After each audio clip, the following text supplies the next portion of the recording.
Cricket में अक्सर कहते हैं कि कैचेस विन यू मैचेस, और कैच छोड़ोगे मतलब मैच छूटेगा।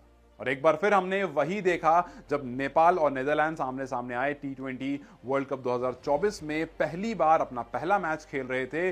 और अगर आप मैच देख रहे थे तो मानो ये बिल्कुल भी नहीं लगा कि मैच अमेरिका में हो रहा है, नहीं लगा कि मैच डैलस में हो रहा है, ऐसा लगा कि मैच कहीं काठमांडू में हो रहा है। बिकॉज जिस तरह से फैंस टर्न अप हुए, दुनिया ने देख लिया।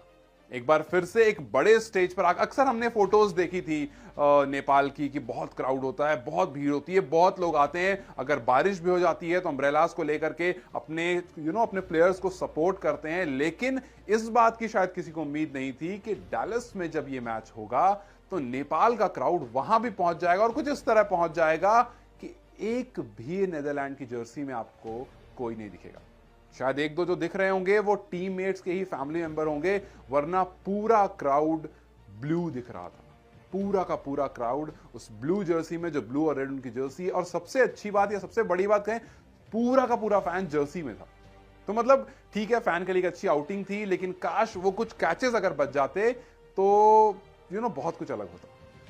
मैच सब कुछ अच्छा चल रहा था। हालांकि जब शुरुआत हुई तो टॉस जीतने के बाद नीदरलैंड्स ने बॉलिंग ली, और कुछ ओवरहेड कंडीशन की वजह से, हल्की बारिश की वजह से हमें स्विंग्स देखने को वहां मिली, जिसकी वजह से शुरुआत में दिक्कत हुई, रन्स कम आए, और लास्ट के 10 ओवर में विकेट्स भी बहुत सारी आई और रन भी नहीं आए, तो आपका टोटल भी छोटा रह गया। और एक बार को ऐसा लगा कि आराम से नीदरलैंड चेस डाउन कर लेगा। हालांकि नीदरलैंड ने बोला भी यही, उन्होंने साफ साफ बोला कि मुझे लगता नहीं है कि ज्यादा लोगों को आने की जरूरत होगी, ऐसा लगता नहीं है कि हमें बहुत देर जाने की जरूरत होगी। थोड़ा कॉन्फिडेंस जरूर थे वो, उन्होंने कहा कि हम शुरुआत के ओवर में ही मैच जीत जाएंगे और मैच एंड तक नहीं जाएगा। लेकिन जिस तरह से पहली इनिंग हुई, ऐसा लगा कुछ उसी तरह से दूसरी इनिंग भी कंक्लूड हुई।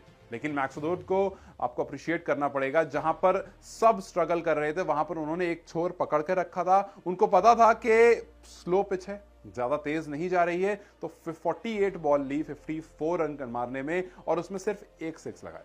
मतलब उन्होंने उस कंडीशन को पढ़ लिया था, और उनको यह पता चल चुका था कि जी सामने से विकेट्स जा रही हैं, और अगर कैच ड्रॉप नहीं होता तो फिर वो भी नहीं बचते।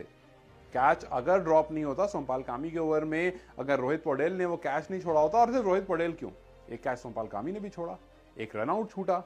तो ये जो कुछ फील्डिंग एरर्स थे, इस वजह से आज नेपाल एक अच्छी स्टार्ट करते हुए, वो डैलस में जो क्राउड आया था, वो अमेरिका का क्राउड, मतलब अमेरिकन ही थे, मतलब है तो नेपालीज बट रहते हैं अमेरिका में, तो वो जो क्राउड था वो आया था अपनी टीम को जीतता हुआ देखने के लिए। और बहुत सारी स्टोरीज चल रही थी कि यार सिर्फ अमेरिका या डैलस में नहीं, नेपाल में जहां पर स्क्रीनिंग हो रही थी मैच की, वहां भी उतना ही ज्यादा क्रेज था।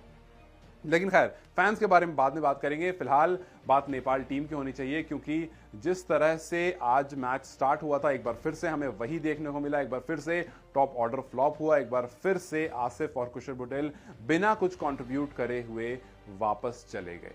अब यहां पर हालांकि लोगन वैन बीक से भी जब पूछा गया तो वो भी क्राउड की बात कर रहे हैं, मतलब पूरी दुनिया क्राउड की ही बात कर रही है फिलहाल, क्योंकि नीदरलैंड्स और नेपाल जहां पर 6-5 हेड टू हेड था, अब वो 7-5 हो गया है।